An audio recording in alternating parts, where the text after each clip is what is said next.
Hey, what's up everybody? This is Angela with Angela's Shadow. So this video is actually going to be about relationships. I did do my live on Saturday, but it wasn't making me happy. And I had like my whole family was just kind of running around, so I didn't want to have that. And then I also stopped in the middle of it because someone that doesn't quite agree with what I do came into my house, and so I had to kind of deal with that a little bit. I looked really nice on Saturday, but I just realized that that's just not really important to me, and what is really important to me is that I do get to express myself and that I do get to share things with you guys, which is the whole reason why I am doing this YouTube channel in the first place. I really feel like my goal here is to share with you guys experiences and share with you guys techniques and methods and things that make me feel happy in my normal life. I am a teacher, so and I've always wanted to be a teacher since I was a little kid, and so I think that I just really needed to be a teacher for more than one thing, you know.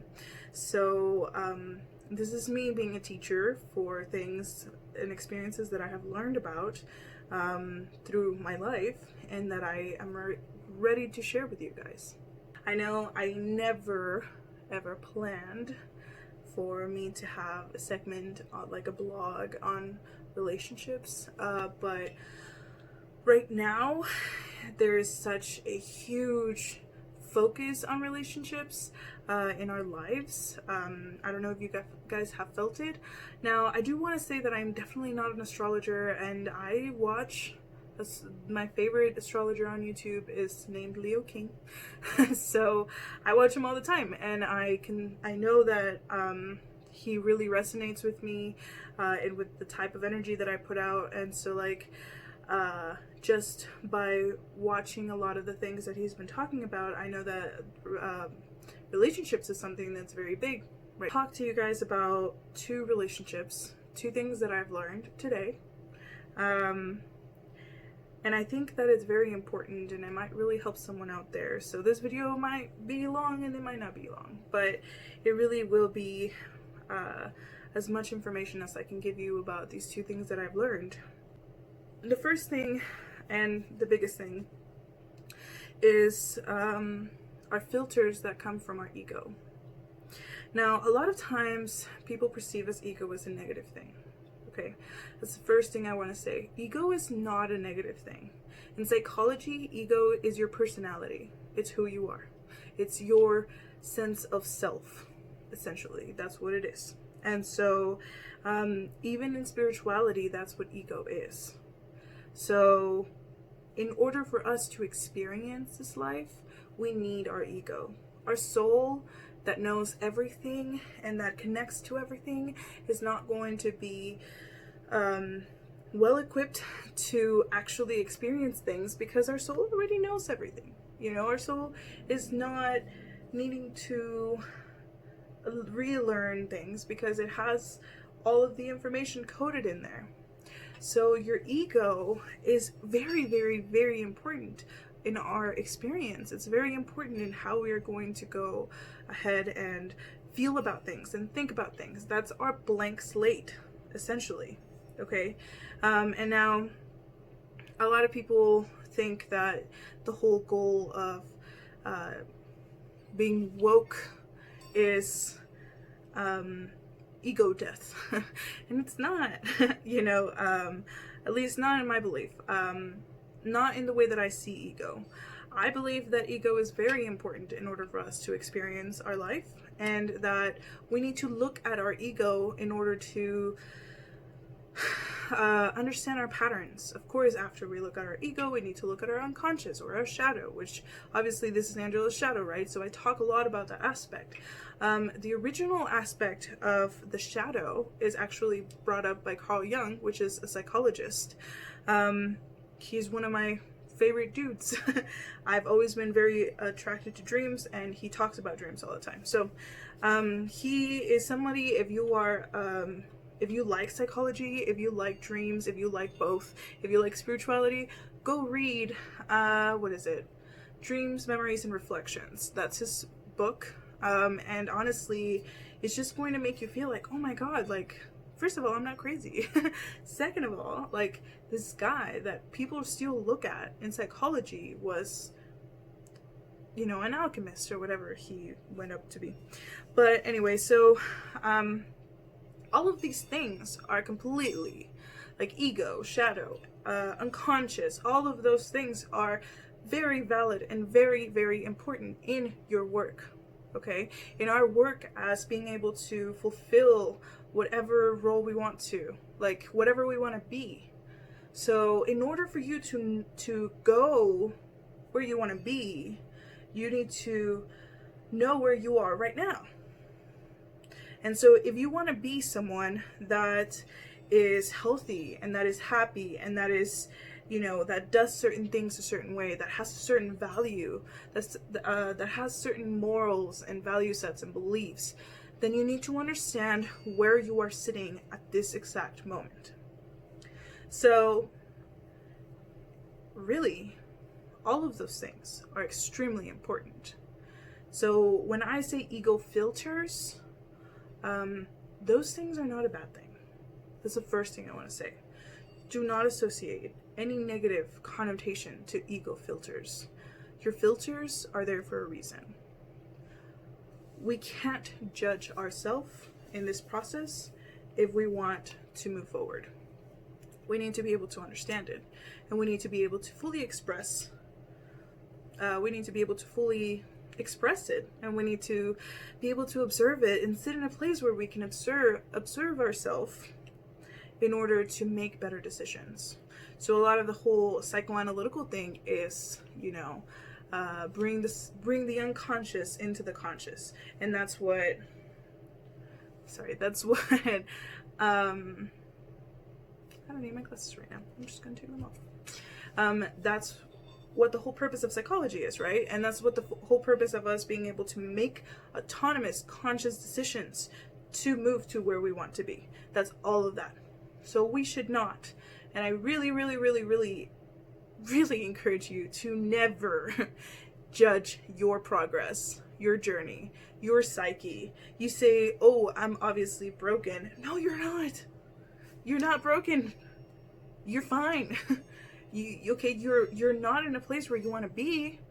Well, you need to understand and accept and love the place you are right now in order to move, to make your conscious decisions, to be in a happy place, and to really fulfill your role here. Okay? But anyway, aside from that, I have this one relationship, okay? And I need to remember to tell him I'm talking about it. But I have this one relationship, and I've had this relationship since last year in February. And when I met him, this is a significant other. When I met him, I had a lot of these filters that pretty much like stopped me from really allowing myself to go full in a relationship. And I was really mean to him and to his friends, and I really had this idea that he obviously didn't love me, because obviously, like, who could love me, right? Like, so and because I didn't want to be rejected, I ended up rejecting him a lot. Now, I worked through a lot of those filters, but and now we're actually in a really good place, and we're really good friends, and maybe a little bit more than friends, but whatever. Nobody needs to know that. But we have really talked about how a lot of the things that we were going through had to do with our filters and the way that we were perceiving the world. What I mean with the filters, okay, it's like whenever you go to the doctor and then they have that like huge thing on you, the eye doctor. Whenever you go to the eye doctor and they have that huge thing on your face, and then they're like, 1 or 2, 3 or 4. Those things are filters, and they're filtering so to see where you can see better from, right? And your ego kind of has the same things, and the reason why it has the same things is in order to protect you, to protect you from harm, to protect you from, you know, any type of pain, any sort of like unpleasurable thing that could possibly happen. It's protecting you from that. So, or it is also your perception on your culture. How does your culture deal with family? How does your culture deal with death? How does your culture deal, you know, like all of those things are filters, and all of those things tell you how you perceive the world, essentially. So if we look at someone from, okay, let's call this person Sandra. Okay, Sandra was born to two Hispanic parents, and her mom, her mom was someone that was not very affectionate, and her dad was, someone that was overly affectionate, or he was, he was kind of like a pushover, you know, like the mom kind of controlled the situation. And Sandra saw that, right? And so the way that Sandra watched the way that relationships are supposed to go was that's one of the filters right there. Easy peasy. How did they talk to each other? That's another filter. And then apart from that, you know, from their direct family, how did the family outside of that direct family, like their grandparents, how did the grandparents do things, and how did those both look at, they kind of coexist together. So kind of like we have this like blank slate that everybody is painting on, and they're telling them, okay, this is how you do this, and this is how you do this, and this is how you do this. And so whenever they grow up, they have all of those paintings on them, right? And they say, okay, well, this is the way that this is supposed to go.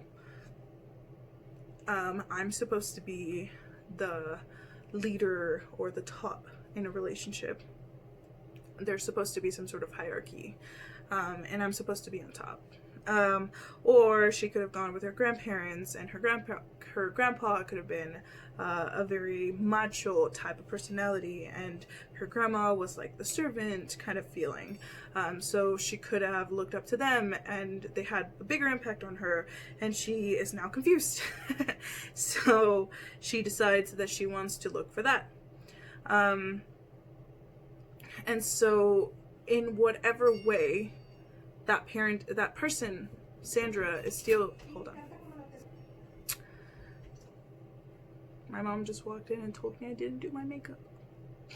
But whatever. So, anyway, so let's say Sandra, right? So she is gonna go look for someone that relates to her grandpa. So in my case, and I'm gonna share this, is kind of personal, but in my case,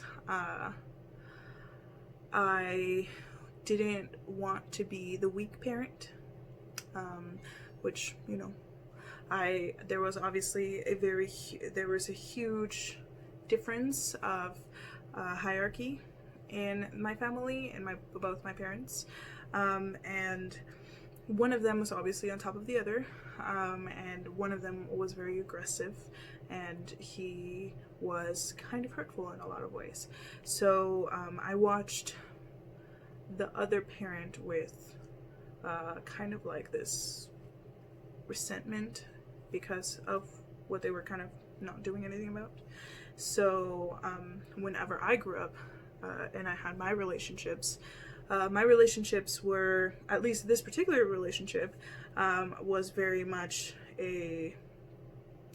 well, I'm going to be the dominating parent because I'm not going to let you hurt me. You know, so at that point, I became hurtful. And that was where a lot of that filter came from.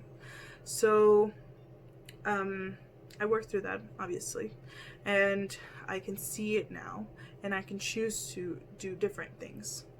Now, the biggest thing that we need to learn from this, especially when in regards to relationships, is that everybody has filters. from literally everything.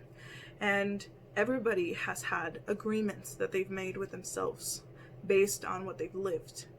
And sure, you can look at the collective consciousness, right? You can look even beyond their current lifetime and see the contracts that they made with their ancestors.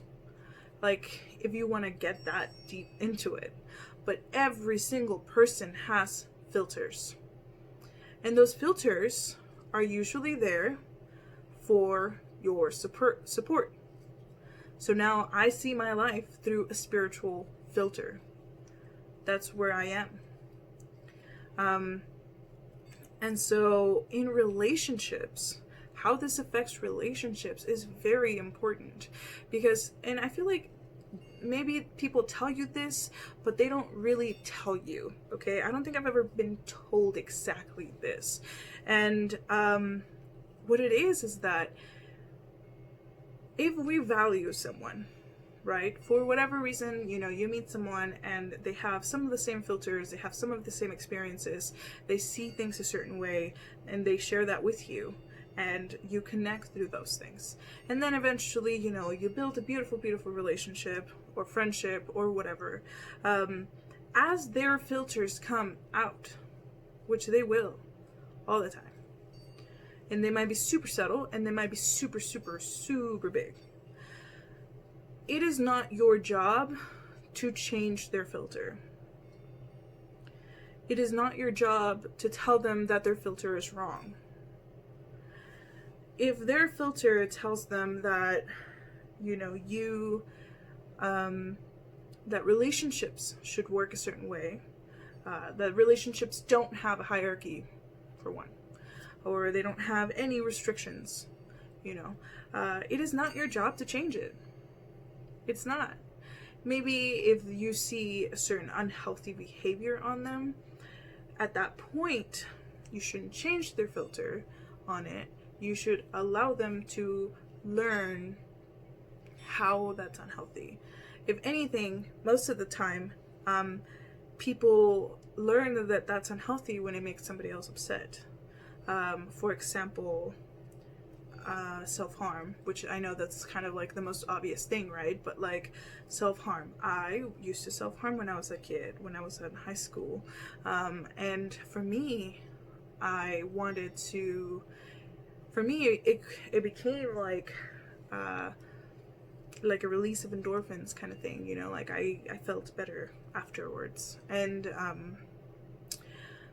in retrospect, I understand why I did it, but me watching my mother cry was a huge, like, oh, you know, and that's like, oh my God, you know. And not only her, but one of my closest friends that, bless his heart, he was with me for a long time, even whenever I was crazy.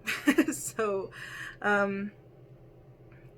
they hurt, and I cared for them, and I watched that they hurt, and I knew that if they did the same thing, it would hurt me. And typically that's how someone finds that that's an unhealthy pattern. Now, it could be something as subtle as eating too much whenever they're sad, the binge eating, right? Which is something that a lot of Americans do, but Americans don't really pay attention to it, or don't call it a problem. And it is a problem. And that's just my filter, of course, because I've seen what it does through my own experience. I think that a lot of people need to find comfort, and they find comfort in something pleasurable like food, and it's easy. And then how did they figure out it's unhealthy? Well, they figure it out when they start gaining weight and they start feeling bad about themselves. Now, at that point, they can either choose to continue doing it, they can try to stop, or they can, you know, put a whole slew of excuses. Excuses are not a part of your filter. If you see the answer and you choose not to see the answer, that is not your filter. That's not your filter. I don't even know. I've never even thought about that before, but that is not your filter. That is your ego being like, well, I know that this is a bad thing, but I do not want to accept that it's a bad thing because then I have to stop doing it, and then, like, that's just not fun. Okay? That is not your filter. That is just, I don't even know how to call it. That's just like self-abuse, I think that's more like in a place of like not really caring about yourself and what you do, because you just kind of want to get the gratification of it instead of like the healthy side of it, you know. Now, a lot of people don't have the ability, or like they're very heavily addicted to binge eating, right? And I'm just using binge eating as an example because oh my god, if I'm upset, like, whoa. Some people don't want to see it. And at that point, that's when you can say like, hey, you probably want to get help. Or, you know, I've noticed that you're doing this and I really care about you and I feel like you already know that you're doing this and I just want you to know that I'm there for support. How can I help? You know? But if someone says, like, I guess where the filters come in is like, if someone tells you that, for example, with me and my parents and how I saw the dynamic of things, right? Obviously at that point I didn't really know that I was doing that. I was like shook because I was being mean, and I'm not usually mean. Like, yes, I can be mean, I'm a Scorpio, but I'm not typically mean. Okay? And I was being really mean to this person, and I was like, why am I being mean? Like, why? And a lot of my friends try to help me through it, but obviously I don't think that they knew why either, because I mean, that was something that had to be fixed throughout myself, you know, like that was something that I had to figure out at some point. See that they see things a certain way. For example, that time, you know, if they have not come to the realization themselves that they have that filter, if they have not been observing themselves or paying attention to themselves, they are not going to give a flying what you're saying, because they're not in the space to where they can understand it. They're not in the space where they can receive it. So in a lot of counseling, especially psychoanalytical counseling, you have to be very strategic in how your interpretations of things go. Because if the person is not ready to see it, is not ready to receive it, that person it's going to go through one ear and out the other. Essentially. That person needs to come to that understanding that they are doing this particular thing. Now, that's just through like unhealthier habits, right? Now let's go to something that's a little bit more that's not really something that people talk about, and I think it's because we're in kind of in a society, we're kind of in a time where we're really afraid to disagree with other people, and because people will just kind of jump at you if you do, right? You're like, hey, I like peanut butter, and they're like, you killed all the peanuts. And I'm just being facetious. Don't take that the wrong way. But that's what's happening. Now, this next thing that also goes with those filters, but is, you know, kind of like a derivative of it, are boundaries.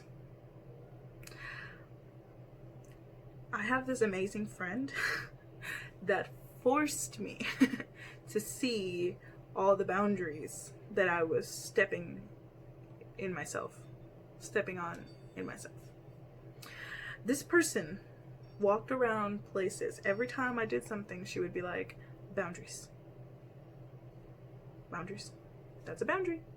That's another boundary. Like, and slowly I started to realize that I really had a problem with how much I allowed people to take from me and how much I crossed in order to not be rejected, which is one of my biggest fears. And like, I wanted to be liked, right? That's like the thing. So I want to be liked, so I'm gonna say yes, even though I don't actually believe whatever you're talking to me about. You know, like sometimes I would agree with something that I don't even hear. Like I was like, okay, yeah, sure, that's okay. But it was making me really unhappy, and it was making me resentful to a lot of people. And so I worked on my boundaries, and those boundaries sometimes, most of the time, come from societal agreements, which come from your filters.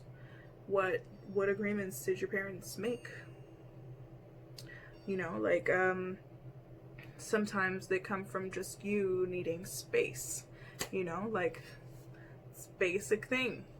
That's a boundary. Like I need to, like, work, for example. A lot of people are like workaholics, right? So you have people that go to work from like 7 in the morning and then don't actually stop working until like midnight. Now, sometimes those people need that and they want that. And sometimes those people don't. And they're just not sure how to approach that boundary with another person. So if I'm telling you, for example, obviously this is very, very prevalent in different cultures, people of different cultures. For example, I don't really like to be like super close to other people. I don't really like to be touched all that much. I do like it, but I have to be very comfortable with you. And then in some people I've experienced, like come right up into my bubble and I'm just like, it's literally my face. But I have to say like, hey, like I have a bubble. I have space, essentially. And it's not a big deal. It's not in that button. You don't smell bad. You're not someone I don't like. It's just that I have to have space. That's just a physical boundary that I have. You know, like that's just me. Or something that has come up very recently, which is kind of unfortunate, but boundaries in your relationships, with how people interact with each other. And sometimes you're going to want to not say anything because that's the easiest way. It doesn't make the other person upset. But if it makes you upset and it continuously makes you upset, and then you hold it in because you don't want to make the other person angry, you at that point are crossing your own boundary in making you upset. You're not doing something for yourself. And a lot of the times, like I said, those boundaries come from filters. And it's not your decision if you like that boundary or not. It's your decision whether or not you want to respect that boundary. Whether or not that relationship is important enough to you to respect that boundary. But anyway, it appears that my phone has run out of space. So, thank you very much for watching, and please leave any comments to see if you guys kind of understood what I was talking about. I know I ramble a lot, and if you have any questions about it, I am very, very happy to talk about this stuff all the time, honestly, because I feel like I've been learning so much. But I will be uploading this soon. I'm sure you can see it, and I'm also going to be uploading the readings for this June. Thank you.